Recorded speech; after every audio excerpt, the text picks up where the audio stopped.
This is Gerardo Del Real with Resource Stock Digest. Joining me today is the chairman and CEO of Hannan Metals, Mr. Michael Hudson. Mike, how are you today? G'day, Gerardo. Very well. I know you're busy. A large part of that is due to Hannan and the amount of work that you're doing at your basin scale, what I'm describing as a company making San Martin copper silver project. You had some news today that I want to touch on. You completed a 17,500 square kilometer regional geological remote study that yielded some pretty interesting information and validated some information that you already had. But before we get to that, COVID has been a hot topic. We know that Peru, much like Texas here in my home state now, is a hot spot. And so I just want to ask you, how are things coming along in regards to that? I know that you and the team has been very, very good about community dialogue and not just the dialogue, but actually getting in there and helping out during these very, very tough times for a lot of people.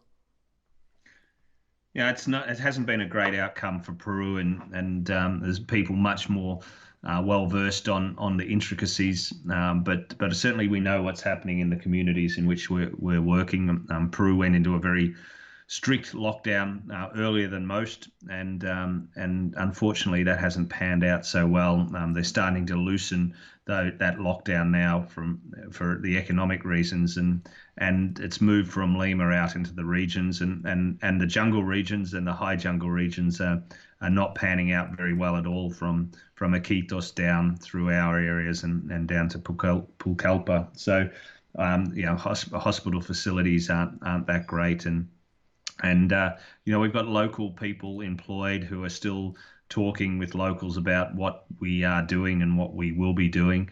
But it's really more a support exercise at the moment. So we've been supporting the communities. I think over the last few days, we've delivered food packages. People are really struggling to make ends meet because they can't work, and it's that kind of economy, and hospital facilities are really low. So we've been able to help somewhat in sanitizer and masks and oxygen bottles and those kind of things too. So doing our little bit to try and help support, but it really is not a great moment at the moment. And I feel very, very much for the people of San Martin and the region there. I hope that in 30 or 45 days time, we're talking about how the community is coming out of it. That aside, Mike, this study, it's massive 17,500 square kilometers, as I mentioned.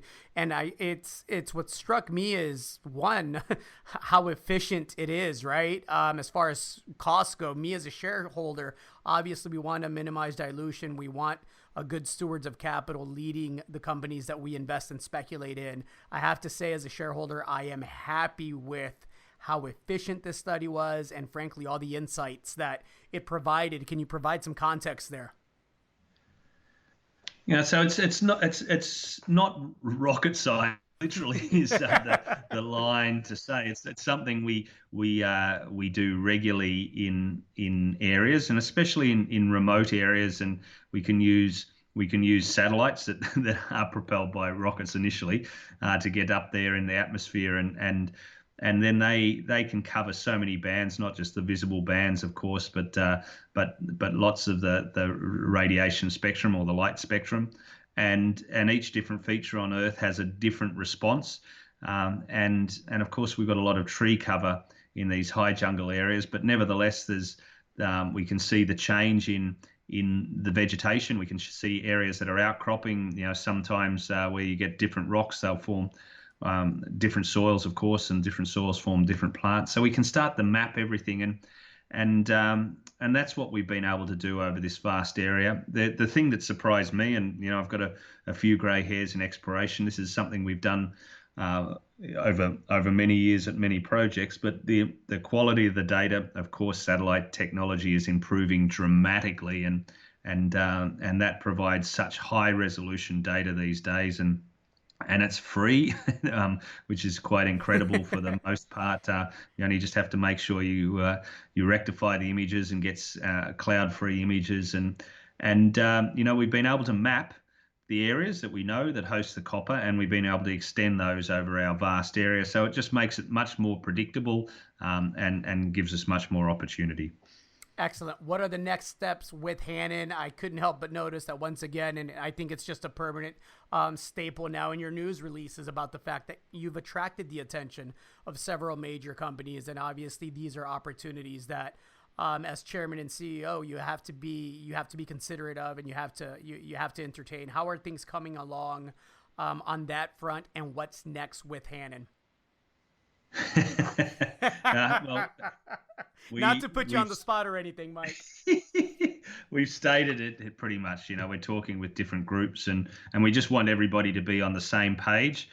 So we make those statements to make sure that everybody's on the same page. Nothing to report other than conversations continue, and they may or may not go anywhere, as we know. But those discussions are being had, and this is a project I can talk about, just in general, right? That these are it's not a small project. It's a big project. It's over hundreds of kilometers, literally a new basin scale discovery. It has the opportunity to change Peru's outcomes. They're the second largest copper producer on Earth today from porphyries, but a new copper district for them would propel them into number one place, and that's the play here. So that doesn't attract that. Oh, well, that does attract the interest of significant companies, right? Because this is a new, unique opportunity, no doubt.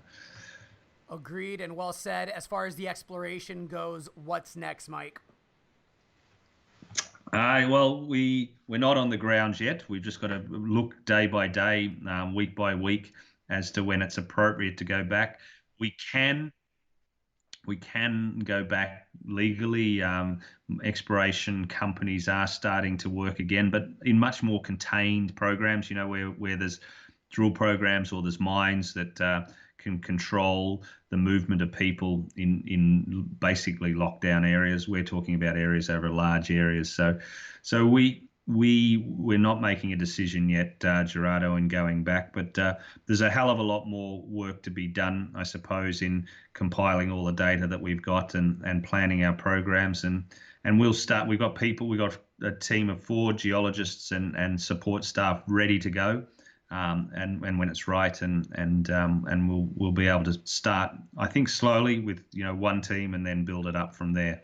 But let's keep talking. Excellent. Mike, anything else that you'd like to add? No, it's just building in context, and this is just further evidence of that, Gerardo. So thanks for having me again. Looking forward to an exciting second half of the year from Hannan, Mike. Thank you for the time. Thanks, Gerardo.